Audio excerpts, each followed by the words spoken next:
Lisbon isn't just a city, it's a feeling. From tiled streets and golden pastries to river views and historic charm. Today, let's explore one perfect day in Lisbon.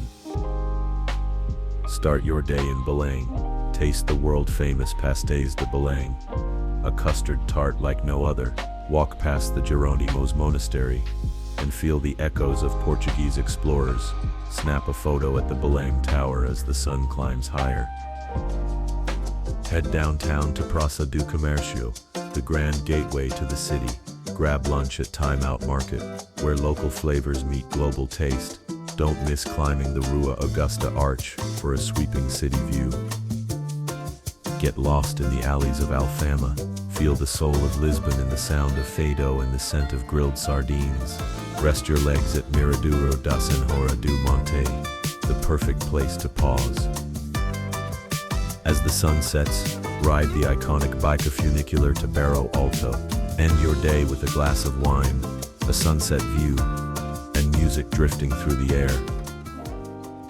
That's one perfect day in Lisbon. Planning your own trip? Drop your questions in the comments below. And don't forget to subscribe for more hidden gems around the world.